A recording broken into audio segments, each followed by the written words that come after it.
Hey there everyone, it's MisterStubstep, and today I'm going to be doing a video where the camera is facing me right into the eyes, so we're going to get very intimate in this video.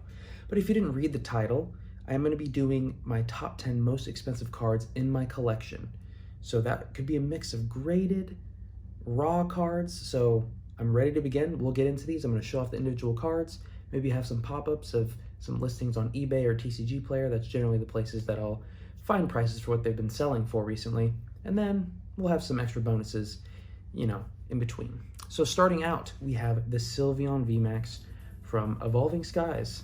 I can't remember, was this a booster box? I honestly can't remember where I pulled this from. It's a beautiful card. There's just so much going on in it, and I love it very much. And it looks like the price, around $135. I'm gonna be rounding to the nearest $5, probably rounding down to the nearest $5. I just like to be more conservative in that way. But an amazing card. I would argue that this one is a better artwork than the next one on the list, but it's still a really nice card. And we will move right into number 9, the Glaceon VMAX. This one's beautiful. I pulled this in probably the best luck I've ever had on an opening ever. It was like, I think just 8 packs, and it was wild how lucky I was. And this is going for about $140. These two kind of flip-flop on which one's the more expensive. But right now, as of the time of filming this on 1 May, the Glaceon VMAX is on top of the ice. Next up, we have number 7 in the Charizard V alternate art from Brilliant Stars in ungraded form. All the cards that you see in a semi-rigid holder.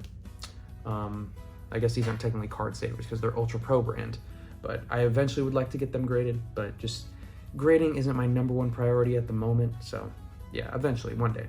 But the Charizard V alternate art, I really like this artwork. I feel like some people don't think it's a nice artwork because it's showing the back of Charizard, but I personally just think it's an awesome action photo fighting with my favorite starter in Venusaur. And it looks like this is going for about $150, which isn't bad, not too bad. And now we go into number 6, the PSA 9 Charizard VMAX from Champion's Path. Unfortunately, I didn't get the 10. I think it was just because of the centering after further inspection. But this was like one of the first cards I ever graded. So, I mean, it's nice to have. Champion's Path is essentially 2 Charizards. I put up 3 fingers, but 2 Charizards.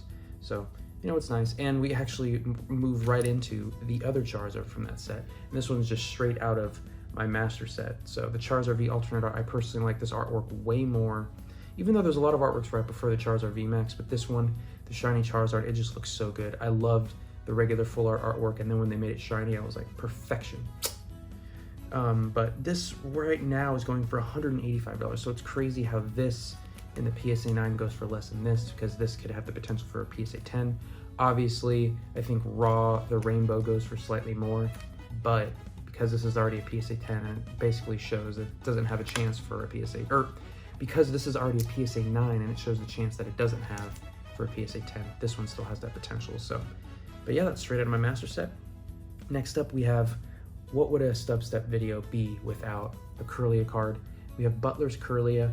Unfortunately, there are no recent sales of this card, except for me, which I paid a little over $200, but I'll have shown a photo of the recent listings, and of course, they're way all over the place. But I think genuinely this card is probably worth around $200, maybe slightly less, but no one's paying for that, like $215 or whatever somebody has it listed for, so there's that, but great card.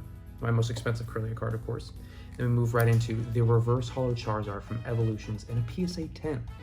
Based on how it looks, I don't think it deserved a 10, but it is a 10 regardless. My regular holo got an 8, go figure.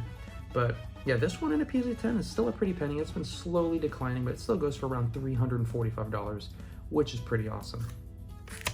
Next up, we're getting into the real big ones. We have the Shining Tyranitar. This was one of the biggest surprises for me on that one return. If you haven't seen the returns video, it's a pretty solid video. But the Shining Tyranitar in a PSA 8 goes for $390. Let me make sure I'm reading this right. Yes, $390. It is probably my favorite Tyranitar artwork. I love it so much. I love the Neo Discovery one too, but this one is just Godzilla going, bro. Or like it's the Wednesday guy, like, it's Wednesday, my dudes. Oh. It is Wednesday, my dudes. That's what I imagine this Tyranitar doing, but Tyranitar is just such a cool Pokemon. Godzilla-like, I love it. And before we get into dang it, I should have done that for the top 3. But before we get into the top 2, I'll show some honorable mentions. So we have the Mewtwo, or the Mewtwo GX from Shining Legends. Not the rainbow one, this is like the alternate art. You know, alternate arts before alternate arts were super popularized. Unfortunately, I got this one at 9. I thought this one deserved a 10. My other one definitely deserved the 9, but this one got the 9 as well. And this at a 9 is only going for around $125. So, you know, it's whatever. And then this Raichu, this first edition Raichu that I found randomly in some bulk somewhere that I paid like a bulk holo rate for. So, you know, easy profit on that if I were to sell it, but obviously I'm not going to sell it. You can't really find too many listings about this, so I pretty much just graded it at around a heavily played condition. It goes in the range of $100 to $200, but I just said it goes for about $100. But it's still really cool. I feel like the grade of PSA 2 is really difficult because it's really bad, but not like completely destroyed, because once you hit a certain limit, like they either don't grade it or it's just going to be a 1. So a 2 I feel like is pretty unique. And the final honorable mention, oh no, actually we have more honorable mentions after this. They were just hiding. We have the Charizard from base set 2. This one is pretty nice. It goes for about $130 in this grade of a PSA 4. PSA 4 kind of an ugly one. And anytime you try to look up base set 2 cards, because you have to put the number 2, you always get a whole bunch of other stuff, and it just, yeah, it's kind of annoying to look up base set 2 cards. But love this Charizard. It was the Charizard that I pulled from my childhood. Has that Cosmos holofoil. Very nice to look at. And then the last 2 ones that we have, my most recent, I guess, biggest pull that I pulled recently was this Giratina V-Star from Crown Zenith, of course. It's coming in right at $100. It's definitely sunk down in value. I think it was in the higher hundreds, and now it's down to $100 flat. It is still the most expensive card within the set, but it is so beautiful, just so much details.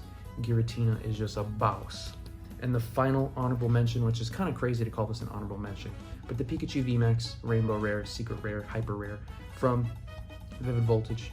Once again, I pulled this in my opening that had the greatest luck ever, and its price has sunken quite a bit. It is still an awesome chase card to go after, and currently goes for $130 raw, so not too bad.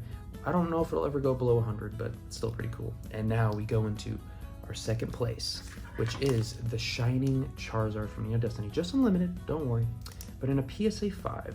And currently this is going for around $550, which is not too shabby.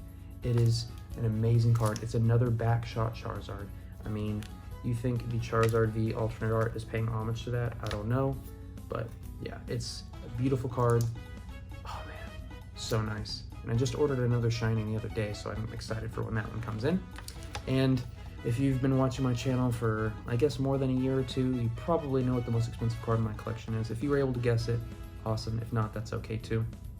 But it is the PSA 10 Lily, and this card's been all over the place for prices. I remember at the peak, I feel like I remember seeing it at $1,500 around, you know, the boom, the 2020, the Logan Paul, just that whole boom, people getting stipends and stimulus checks and everything. But then it kind of dropped to like the $700-800 range, and now, I mean, there was a recent sale that was like almost $1,700, but I think right now it's kind of settling around that $1,400 range, which is still very respectable and has me question whether or not I want to sell this every day.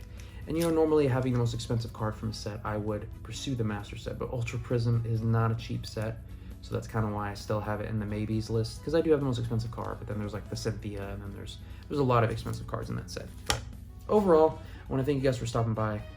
I wasn't trying to flex in this video, but in a way it kind of was. I guess you could argue it was a flex, but I mean, I only have one card over in 4 digits. This was not a 5 or 6 digit collection. I just wanted to show off what I have, and I think this would be kind of a cool video to do annually. I was thinking about splitting it in graded versus raw, but then when I found out a lot of my raw cards are actually like, you know, in the top 10, I was like, screw it, I'll just do it all in one. So please let me know down below what your most expensive cards are. I mean, this hobby really isn't about value or anything, but it's still kind of cool just to see the markets of all the cards and everything, and just to see what you have, and you know, if other people are dying to have those cards. Like for example, the Lily. I mean, don't get me wrong, it's like a good looking card, but if I didn't know any better and if I wasn't doing research, I would probably just slip it in a binder and forget about it someday. But then it turns out to be, you know, a card that's worth almost $1,500. So it's just something kind of cool. Let me know your most expensive cards down below, and let me know if you like this video. I want to thank you so much for watching. I know this is kind of like a different format in me talking directly to you. It's weird for me. I'm a lot more comfortable with the camera facing my hands and talking that way.